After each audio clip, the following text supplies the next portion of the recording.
سب سے اہم اور ضروری بات اس ویڈیو کے اندر یہ ہے کہ اگر کسی کی فیملی ابا اجداسی جو ہے وہ رومیٹائڈ ارتھرائٹس ہو کے آ رہی ہے تو ہمیں کیسے پتہ چلے گا کہ اس خاندان کی جو نوجوان ہے تو اس کو آنے والے وقت میں رومیٹائڈ ارتھرائٹس ہو سکتا ہے یا نہیں، اس کے لیے کون سے ٹیسٹ کی جاتی ہے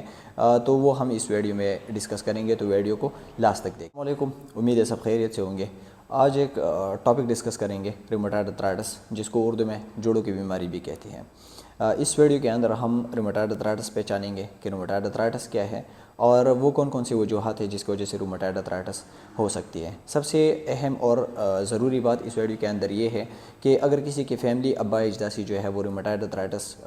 ہو کے آ رہی ہے تو ہمیں کیسے پتہ چلے گا کہ اس خاندان کی جو نوجوان ہے تو اس کو آنے والے وقت میں رومیٹائڈ ارتھرائٹس ہو سکتا ہے یا نہیں، اس کے لیے کون سے ٹیسٹ کی جاتی ہے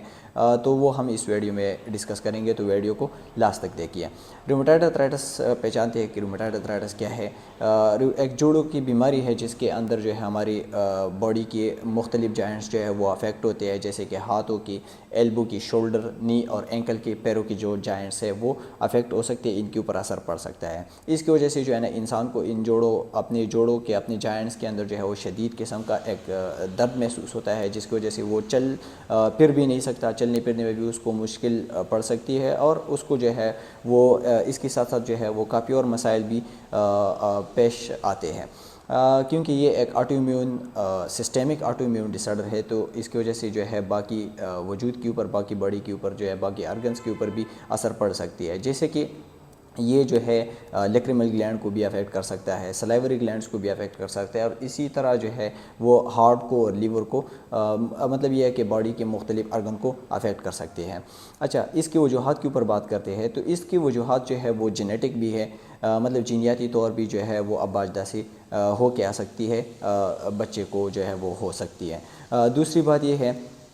کہ یہ جو ہے انوائرمنٹل فیکٹرز کی وجہ سے بھی ہو سکتی ہے۔ انوائرمنٹل فیکٹرز ایسے کہ اگر کسی کو جو ہے وہ کرونک انفلیمیشن ہوا تو کرونک انفلیمیشن کی وجہ سے بھی اس کو رومیٹائڈ ارتھرائٹس ہو سکتا ہے، اور اسموکنگ کی وجہ سے بھی اگر کوئی اسموکنگ کر رہا ہے تو اس کو بھی ہو سکتا ہے۔ حالانکہ اسموکنگ کی وجہ سے بھی جو ہے وہ کرونک انفلیمیشن کے خدشات جو ہے وہ زیادہ ہو جاتی ہے، اور اس کی وجہ سے رومیٹائڈ ارتھرائٹس ہو سکتی ہے۔ اس کے ساتھ ساتھ جو ہے یہ ایک آٹو امیون ڈس آرڈر ہے، تو امیون ڈس ریگولیشن کی وجہ سے بھی رومیٹائڈ ارتھرائٹس ہو سکتی ہے۔ اچھا، ہم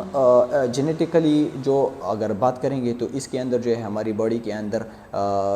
جین جو انوالو ہے وہ HLA-DR1B اور HLA-DRB4 انوالو ہے، ہیومن لیکوسائٹ اینٹی جین 1 اور اس طرح کی جو ہے نا وہ 4 بھی انوالو ہے۔ اصل میں یہ جین جو ہے یہ ہماری باڈی کے اندر کام ایسے کرتے ہیں کہ ایک قسم کی امیونٹی کے ساتھ جو ہے وہ اپنا رول پلے کرتے ہیں اور ہماری باڈی کو پروٹیکٹ کرتے ہیں۔ حالانکہ یہ جین جو ہے HLA-DRB1 اور DRB4 یہ دونوں جینز جو ہے یہ ہر انسان کے اندر پائی جاتی ہے، لیکن جو لوگ رومیٹائڈ ارتھرائٹس کی جو سسیپٹیبل ہوتے ہیں تو ان کے اندر صرف مسئلہ ان جین کے اندر یہ ہوتا ہے کہ ہر جین کے اندر جو ایلیلز ہوتے ہیں تو یہ سسیپٹیبل پرسن کے جو ایلیلز ہیں وہ پروٹیکٹیو نہیں ہے، اور جو نارمل انسان ہے اس کے اندر یہ ہے کہ اس کے جین کے اندر جو ایلیلز ہے تو وہ پروٹیکٹیو ہے، اور جس کو جو سسیپٹیبل ہے تو اس کے جین کے اندر جو ایلیل ہے وہ ویریانٹ ہے، تو اس کی وجہ سے جو ہے وہ رومیٹائڈ ارتھرائٹس ہو جاتا ہے۔ اصل میں ان جین کا جو رول ہے وہ اسی طریقے کا ہے کہ یہ ہماری باڈی یا ہماری امیونٹی کو بتاتے ہیں کہ آیا یہ سیل یا یہ خلیہ جو ہے یہ ہماری باڈی کا ہے اور یہ ہماری باڈی کا نہیں ہے۔ ایک طریقے کا MHC جو ہے میجر ہسٹو کمپیٹیبلٹی کے 2 کلاسز آتے ہیں، تو یہ MHC2 کی جو ہے وہ رول پلے کرتا ہے۔ اچھا، اب آتے ہیں کرونک انفلیمیشن کی طرف، اسپیسیفکلی جو ہے وہ اسٹریپٹوکوکل انفیکشن وہ بھی انوالو ہے، اور اسی طریقے سے اسموکنگ بھی۔ تو اسموکنگ کے اوپر بات کرتے ہیں کہ اسموکنگ کی وجہ سے کیسے رومیٹائڈ ارتھرائٹس ہو سکتے ہیں، حالانکہ اسموکنگ سب لوگ کرتے ہیں۔ اچھا، جو لوگ اسموکنگ کرتے ہیں ان کی لنگ جو ہے وہ بار بار اریٹیٹ ہو جاتی ہے، تو جو لنگ کی اریٹیشن کی وجہ سے جو ہے وہ لنگس کے اندر انفلیمیشن شروع ہو جاتا ہے۔ جب لنگس کے اندر انفلیمیشن شروع ہو جاتا ہے تو اسی انفلیمیشن کی وجہ سے ہماری باڈی کے اندر ایک قسم کی انزائم ہے جس کو کہتے ہیں PAD، پیپٹیڈائل ارگینین ڈی امائنیز، تو اسی کرونک انفلیمیشن کی وجہ سے PAD کا لیول جو ہے وہ بلڈ کے اندر بڑھ جاتا ہے۔ PAD کا لیول جیسے بڑھ جاتا ہے بلڈ کے اندر تو یہ ایک کام کرنا شروع کرتا ہے، اور یہ ایز اے کیٹالسٹ بھی رول پلے کرتا ہے۔ یہ PAD جو ہے یہ کام شروع کرتا ہے کہ جو ارگینین ہے ہماری باڈی کے اندر، جو پروٹین ہے، اسی ارگینین کو سیٹرولین کے اندر کنورٹ کرنا شروع کر دیتا ہے۔ جب ارگینین کنورٹ ہونا شروع ہو جاتا ہے سیٹرولین کے اندر تو ہماری باڈی جو ہے اس سیٹرولین کو جو ہے وہ پہچاننے میں اس کو تھوڑی سی جو ہے وہ مس انڈرسٹینڈنگ یا پھر جو ہے وہ ایک قسم کی مسٹیک جو ہے وہ ہو جاتی ہے. جب مسٹیک ہو جاتی ہے تو ہماری باڈی جو ہے اسی سیٹرولین کے اگینسٹ جو ہے وہ اینٹی سی سی پی بنانا شروع کر دیتا ہے. اینٹی سائیکلک سیٹرولین پیپٹائڈ جو ہے وہ بنانا شروع کرتا ہے. یہ اینٹی سی سی پی آ کے سیٹرولین کے اوپر اٹیک کرتا ہے اور سیٹرولین کے ساتھ ایک قسم کا کمپلیکس بنانا شروع کر دیتا ہے. یہ کمپلیکس جیسے بن جاتا ہے تو یہ بلڈ میں چلا جاتا ہے اور بلڈ کے اندر پوری باڈی کے اندر سرکولیٹ ہو کے یہ اسپیسیفکلی جو سائنوویل جوائنٹس ہے سائنوویل جوائنٹ کے اندر وہاں پر اس کا ڈپوزیشن شروع ہو جاتا ہے. جیسے سائنوویل جوائنٹس کے اندر